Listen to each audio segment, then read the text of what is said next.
৫ August Sheikh Hasina সরকারের পতনের পর অন্তর্বর্তীকালীন সরকারের শাসনকালে ইতিমধ্যে ১৫ লক্ষ রোহিঙ্গা মুসলিম অনুপ্রবেশ করেছে বাংলাদেশে। এরই মধ্যে আবার মায়ানমারের রাইখান প্রদেশ আরাকান আর্মির দখলে যাওয়ায় আরও রোহিঙ্গা অনুপ্রবেশ করছে বাংলাদেশে। এভাবে অর্থনীতির উপর চাপ সৃষ্টি করছে রোহিঙ্গা সমস্যা বলে আশঙ্কা প্রকাশ করেছেন বাংলাদেশের অর্থনীতি বিশেষজ্ঞরা। এই রোহিঙ্গারা ভারতীয় প্রবেশের চেষ্টা করছে। ইতিমধ্যে বেশ কিছু রোহিঙ্গা অনুপ্রবেশ করেছে ভারতের উত্তর পূর্বের রাজ্যগুলিতে। তবে বাংলাদেশ সীমান্ত এবং মায়ানমার সীমান্তে বিএসএফ কে কড়া সতর্ক বার্তা পাঠিয়েছে কেন্দ্রীয় সরকার, যাতে কোনোভাবেই অনুপ্রবেশ না ঘটে ভারতে। বর্তমানে বাংলাদেশ সীমান্ত লাগোয়া মায়ানমারের বিশাল এলাকা দখল করে নিয়েছে আরাকান আর্মি। একের পর এক এলাকা থেকে মায়ানমার সেনারা পিছু হটতে চলছে। ইতিমধ্যেই কাচিন ইন্ডিপেন্ডেন্ট আর্মির কাছেও আত্মসমর্পণ করতে বাধ্য হলো মায়ানমারের সামরিক বাহিনী। আরাকান আর্মি এবং কাচিন ইন্ডিপেন্ডেন্ট আর্মি একযোগে পুরো মায়ানমারই দখলে নিয়ে নেবে বলে মনে করছেন আন্তর্জাতিক বিশেষজ্ঞ মহল। এদিকে বাংলাদেশের ইউনূস সরকার ভারতকে চ্যালেঞ্জ জানিয়ে পাকিস্তানের সঙ্গে যখন সম্পর্ক ভালো করতে দীর্ঘ ৫৩ বছর পর পুনরায় পাকিস্তান থেকে সব রকমের সামরিক সহযোগিতা চাইছেন, ঠিক সেই সময়ে বাংলাদেশ সীমান্ত লাগোয়া রাখাইন প্রদেশটি পুরোপুরি আরাকান আর্মিদের হাতে চলে যাওয়ায় বাংলাদেশের চট্টগ্রাম কি হাতছাড়া হতে চলছে প্রশ্ন উঠছে তা নিয়েই। উল্লেখ করা যেতে পারে, ভারতের চিকেন নেক বলে পরিচিত শিলিগুড়ি করিডোরকে বিচ্ছিন্ন করে দেওয়ার অনবরত হুমকি ভারত বিদ্বেষী বাংলাদেশের সংগঠনগুলো।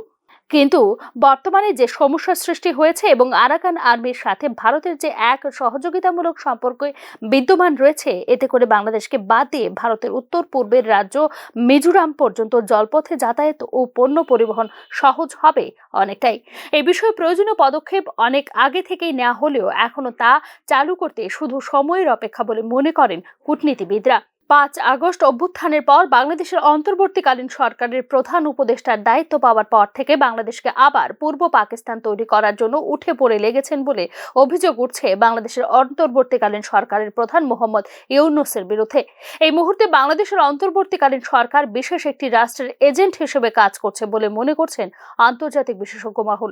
বাংলাদেশের অন্তর্বর্তীকালীন সরকার যে সব পদক্ষেপ নিচ্ছে সিংহভাগই ভারতের বিরুদ্ধে বলে মনে করেন কূটনৈতিক বিশেষজ্ঞ মহল।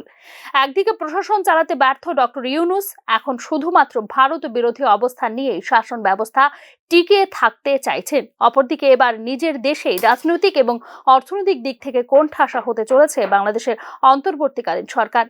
আগামী ২০ জানুয়ারি মার্কিন প্রেসিডেন্ট হিসেবে শপথ গ্রহণ করবেন ডোনাল্ড ট্রাম্প। তখন তিনি বাংলাদেশ নিয়ে কি পদক্ষেপ নেন সেদিকে তাকিয়ে আছেন অনেকেই।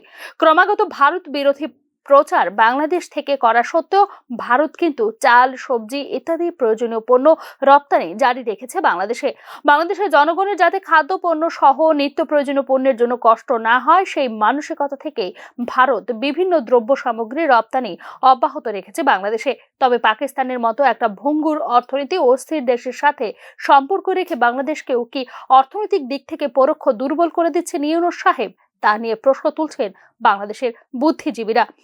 সার্বিক পরিস্থিতিতে সাধারণ নির্বাচনের আগে মোহাম্মদ ইউনূসের নেতৃত্বাধীন অন্তর্বর্তী সরকারের বিরুদ্ধে ঘনীভূত হচ্ছে জনমত বলেই মনে করছেন সংশ্লিষ্ট তথ্যবিজ্ঞ মহল। Bureau report, news now.